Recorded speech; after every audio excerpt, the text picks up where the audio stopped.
আসসালামু আলাইকুম। কেমন আছেন সবাই? আজকের যে অনুষ্ঠানটা আয়োজন বাংলাদেশ প্রতিদিন, তাদেরকে অনেক ধন্যবাদ জানাচ্ছি আমাদের রেমিটেন্স যোদ্ধাদেরকে সম্মানিত করার জন্য। রেমিটেন্স যোদ্ধারা যে পরিমাণে রেমিটেন্স এখন পর্যন্ত পাঠাচ্ছে, আমি মনে করি যে বাংলাদেশের অর্থনীতিকে সচল রাখার জন্য এটা অনেক বড় ভূমিকা রেখেছে। একটা কথা না বললেই নয়, গণমাধ্যম কর্মীরা যারা আছেন এখানে, আমি আপনাদের কাছে অনুরোধ করব, আজকে আমার এই বক্তব্যটা অবশ্যই সরকার পর্যন্ত পৌঁছানোর চেষ্টা করবেন। আমাদের হাজার হাজার ভাই, লাখো ভাই বেকার হয়ে পড়েছে, ওভারস্টে হয়ে পড়েছে ভিসা ট্রান্সফার চালু না থাকার কারণে। এই বিষয়টা নিয়ে আমরা বহুবার কথা বলেছি। আমরা চাই আজকের কথাটা সরকার পর্যন্ত যাক।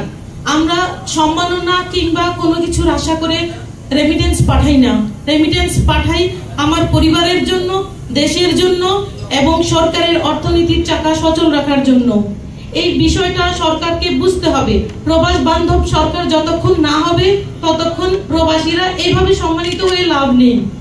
আমি সবাইকে রিকোয়েস্ট করছি যে সবাই অবশ্যই যার যার জায়গা থেকে বৈধ পথে টাকা পাঠাবেন। এখনো আমরা চাই আমাদের দেশ গঠন হোক, এবং পাশাপাশি যারা উচ্চ পর্যায়ে আছেন তাদের কাছে অনুরোধ করব যে সরকার পর্যন্ত পৌঁছান যে এখানে আমাদের প্রবাসীরা অবৈধ হয়ে পড়ছে, ভিসা ট্রান্সফার চালু হওয়া খুব জরুরি।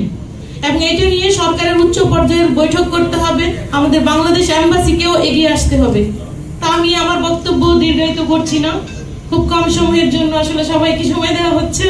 তো আশা করছি সবাই ভালো থাকবেন। ধন্যবাদ। বাংলাদেশ রেমিটেন্স সম্মাননা 2024 ও সাংস্কৃতিক অনুষ্ঠানের আজকের অনুষ্ঠানের সভাপতি, প্রধান অতিথি এবং অনুষ্ঠানের সম্মানিত সভাপতি উপস্থিত, প্রধান অতিথি, বিশেষ অতিথি উপস্থিত, নতুন ভিসা করা বা এই ধরনের আমাদের অনেক কোম্পানি আছে, কিন্তু আমাদের লোক দরকার, কিন্তু আমরা লোকের ভাবে কাজ করাতে পারি। এরকম আমরা হাজারো লোকের হাজারো সমস্যা আছে, প্রত্যেকটা মানুষ এই ব্যাপারটা নিয়ে অনেক আমরা সমস্যার মধ্যে আছি। আপনারা এই জিনিসগুলো নিয়ে বেশি বেশি কাজ করবেন, আমাদের সরকার পর্যন্ত পৌঁছানো হয়, এগুলো যাতে সমস্যাটা সমাধান হয় আর আমরাও যাতে করতে পারি। অতিথি সবাইকে আমার সালাম। সত্যি আসলে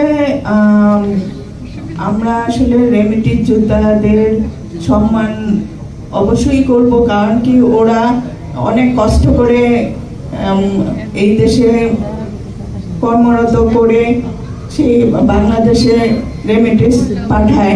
প্রতিদিন বাংলাদেশ কর্তৃক আয়োজিত সম্মাননা, রেমিটেন্স সম্মাননা, আসলে যারা দেশের বাইরে থাকেন হাজার হাজার কিলোমিটার দূরে, সংযুক্ত আরব আমিরাতের মতো জায়গায় আজকে আমরা এখানে আসছি, আমার কাছে মনে হচ্ছে একটুকু বাংলাদেশ।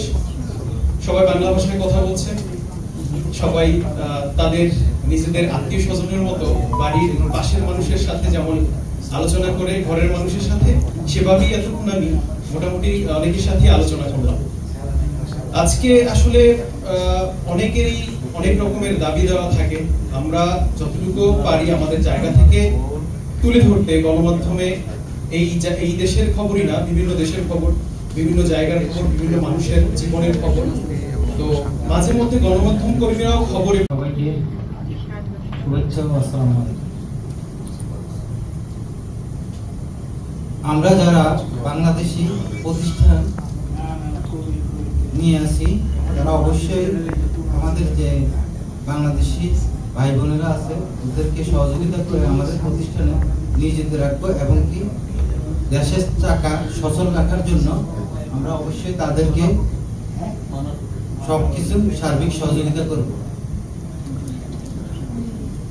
আর বিশেষ করে বিদেশের মধ্যে দেখলাম বাংলাদেশি প্রতিষ্ঠান ছাড়া বিভিন্ন প্রতিষ্ঠানে আমাদের বাংলাদেশি ভাই বোনদেরকে অনেক রকম হয়রানির শিকার হতে হয়।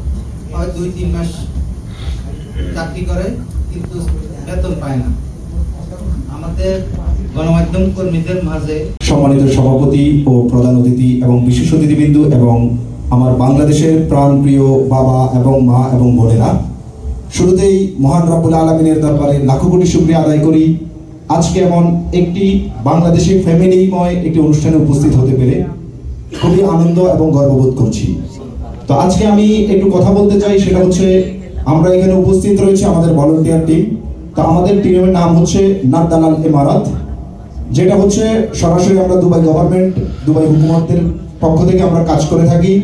আমাদের কাজগুলো হচ্ছে বিভিন্ন ধরনের যে ইভেন্টগুলো রয়েছে, বিশেষ করে পুলিশ কমিউনিটি বলেন এবং অন্যান্য ধরনের যেই কমিউনিটিগুলো রয়েছে ওদের ওই ধরনের ইভেন্টগুলো আমরা সাকসেস করে থাকি।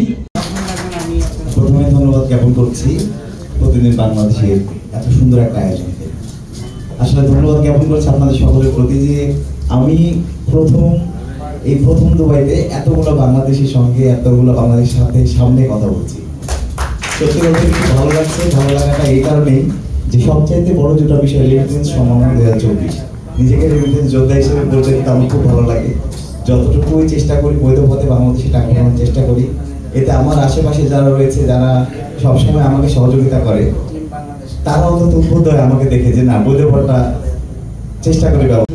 প্রতিদিন বাংলাদেশ রেমিটেন্স সম্মাননা 2024 অনুষ্ঠানের সম্মানিত সভাপতি, সম্মানিত প্রধান অতিথি এবং আমার সামনে বিশিষ্ট ব্যবসায়ী, সাংবাদিক সবাইকে আন্তরিক শুভেচ্ছা জানাচ্ছি। আসলে রেমিটেন্স সম্মাননা এটা খুবই চমৎকার একটি উদ্যোগ প্রতিদিন বাংলাদেশের।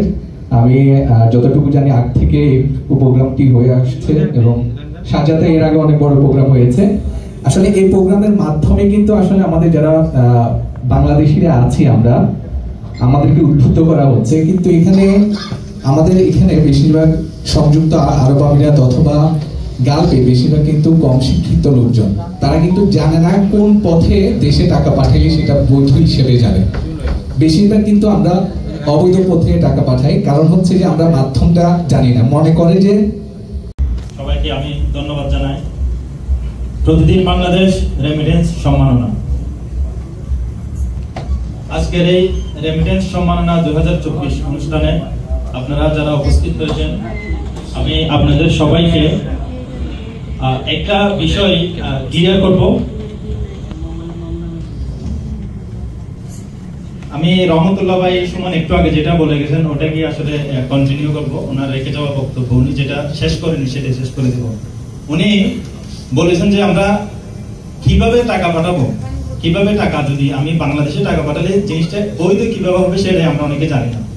আমরা অনেকে হুন্ডিতে টাকা পাঠাই, বিকাশে টাকা পাঠাই, বিকাশে টাকা পাঠানোর পরেও কিন্তু আপনার টাকাটা বৈধ হবে কিভাবে। আলোচনার একটা বিষয়বস্তু ছিল, কিন্তু আইনগত কারণে অনেক কিছু কাটছাট করতে হয়েছে বিদায়।